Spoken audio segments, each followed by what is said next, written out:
আসসালামু আলাইকুম। আইসিটি ফয়সাল চ্যানেলের নতুন টিউটোরিয়ালে স্বাগতম। তো আজকে ভিডিওতে আমরা ইউটিউবের এপিআই কিভাবে আপনারা গেট করতে পারেন আপনার অ্যাকাউন্ট করাটা আর দেখাবো না, সিম্পল বিষয়। আপনাদের জিমেল অ্যাকাউন্ট থাকলেই গুগলের অ্যাকাউন্ট থাকলে আপনারা অ্যাকাউন্ট করতে পারবেন কনসোল ক্লাউডে। আমি সরাসরি চলে যাচ্ছি, এভাবে যেতে পারেন console.cloud.google.com, এরকম বুঝছে ক্লাউড console.cloud.google.com। এই ফোনটার ব্যাটারিটা আসলে দুর্বল হয়ে গেছে। তো প্রথমে দেখেন চলে আসছে, এটাও ক্লিক করতে পারেন, এটাতেও ক্লিক করতে পারেন, গুগল ক্লাউড কনসোল। তো এটাতে আমরা কিন্তু আগে একবার আসছিলাম ইয়ের সময় ওটি ভেরিফিকেশনের ডিভাইস করার জন্য, অ্যান্ড্রয়েড ডিভাইস ভেরিফিকেশনের জন্য আমরা আসছিলাম অনেক দিন আগে।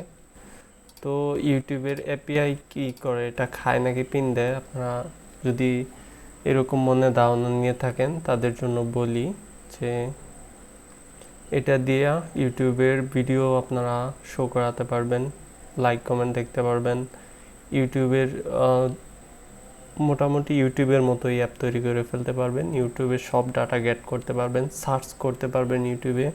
তো শেষে আমি একটা ইউটিউবের মতোই একটা অ্যাপ তৈরি করছি মোটামুটি, ফার্স্ট ডাউনলোড। তো সেইটা আপনাদের আমি দেখিয়ে দিব শেষে অবশ্যই। তো সেটা আকর্ষণ রেখে দিলাম। তো প্রথমে যেহেতু আমরা ইউটিউব এপিআই ইউজ করে অনেক কাজ করব, এরপরে অনেকগুলো টিউটোরিয়াল থাকতে পারে, সময় পেলে আমি দিব অবশ্যই, কারণ মোটামুটি অনেক গবেষণা করছি এই ইউটিউবের এপিআই নিয়ে।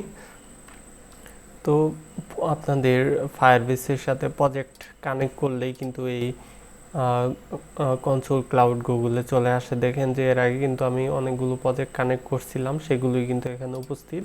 তো আপনারা যদি কোনো প্রজেক্টটি ফায়ারবেসে দিয়ে কানেক্ট না করে থাকেন, মানে অ্যান্ড্রয়েড স্টুডিও প্রজেক্ট ফায়ারবেসে কানেক্ট না করে থাকেন, সেক্ষেত্রে কিন্তু এখানে কোনো কিছু আসবে না। আপনাদের এটা ড্যাশবোর্ডটা ফাঁকাই থাকতে পারে, আপনাদের নিউ প্রজেক্টে চলে যেতে হবে। নিউ প্রজেক্টে যাওয়ার পর জাস্ট একটা প্রজেক্ট নেম দিয়ে দিবেন। তো আমি এখানে দিয়ে দিচ্ছি ইউটিউব এপিআই, এন্ডিং দিতে পারেন, সমস্যা নেই। তো লোকেশন এটা সেট করে দিতে পারেন, না করলেও সমস্যা নেই। ক্রিয়েটে চলে যাবেন, ক্রিয়েটে যাওয়ার পর দেখতে পাচ্ছেন যে প্রজেক্টটা আমাদের ক্রিয়েট হচ্ছে। অবশ্যই কিছুটা সময় ওয়েট করতে হবে। দেখেন যে প্রজেক্টটা ক্রিয়েট কমপ্লিট হয়েছে। এখন প্রজেক্টটা আমি সিলেক্ট করতে পারবো। তো আমার এখানে প্রজেক্টটা সিলেক্ট হয়ে গেছে। তো আপনারা চাইলে এখান থেকে প্রজেক্ট অন্যটাও সিলেক্ট করতে পারেন, অলে গিয়ে অল প্রজেক্ট দেখতে পারবেন। তো আমি রিসেন্ট যে প্রজেক্টগুলো আছে তার মধ্যে থেকে যেটা এখন তৈরি করলাম সেটা সিলেক্ট করে দিচ্ছি। তো আপনারা এখানে সিম্পলি যে কোনো কিছু সার্চ করতে পারেন, যে এপিআইটা আপনাদের দরকার। তো ইউটিউব ডাটা এপিআই লিখে সার্চ করবেন, তাহলে কিন্তু চলে আসবে এপিআই। তো দেখেন এপিআই 3, তো এইটাই বেশি ইউজ হয়। সিলেক্ট করে দিলাম। তো সিলেক্ট করার পর এখানে এনাবল অপশন, তো সিম্পলি এনাবল করে দিচ্ছি, ওয়েট করতে হবে।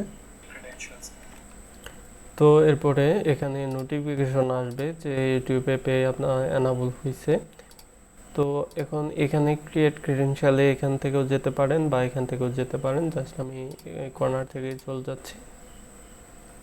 তো তারপর এখানে সিলেক্ট, তো আমরা ইউটিউবের এপিআইটি নিতে যাচ্ছি, সেটাই সিলেক্ট করে দিলাম। অন্যগুলো চাইলেও নিতে পারেন, সমস্যা নেই। তো আমরা ইউটিউবের এপিআই নিয়ে যেহেতু কাজ করব পরবর্তীতে, তো এটা কি পাবলিক ডাটা নেবে নাকি ইউজার ডাটা? তো আমি পাবলিকটাই নিয়ে নিচ্ছি যাতে সব ডাটাটা পাই। তো নেক্সটে চলে যাচ্ছি। তো আমরা এপিআই কিটা এখানে পেয়ে গেছি, দেখতে পাচ্ছেন। চাইলে কপি করে নিতে পারেন, ডানে ক্লিক করে এটা ডান হয়ে যাবে। তো ডান হয়ে গেছে। তো এবার আপনারা এখানে ক্রেডেনশিয়ালে গেলে আপনারা একটা জিনিস দেখাচ্ছি, এখানে থেকেও যে কোনো টাইমে কেটা কপি করতে পারবেন। আর এখানে যে পেন আইকনটা, সেখানে এডিটে গিয়ে কেটা আপনারা এডিট করতে পারবেন। যেমন আপনাদের যদি অ্যান্ড্রয়েড অ্যাপে ইউজ করতে চান, সেক্ষেত্রে অ্যান্ড্রয়েড অ্যাপ সিলেক্ট করতে পারেন, আইওএস অ্যাপের ক্ষেত্রে আইওএস সিলেক্ট করতে পারেন, তারপর এটা সেভ করে দিতে পারেন।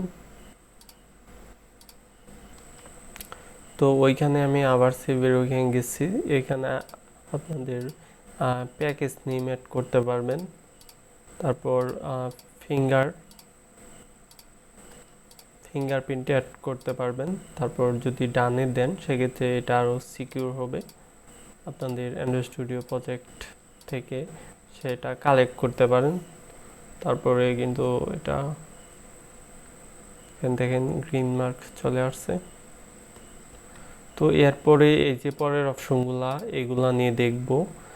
আর ইউটিউব এপিআই দিয়ে আপনারা কি কি করতে পারেন না পারেন সেগুলো নিয়ে A to Z every topic video থাকবে। তো নেক্সট ভিডিওগুলো দেখার আমন্ত্রণ রইল। আর আমার চ্যানেলগুলো যদি নতুন হয়ে থাকেন, চ্যানেলগুলো অবশ্যই সাবস্ক্রাইব করে রাখবেন। আল্লাহ হাফেজ।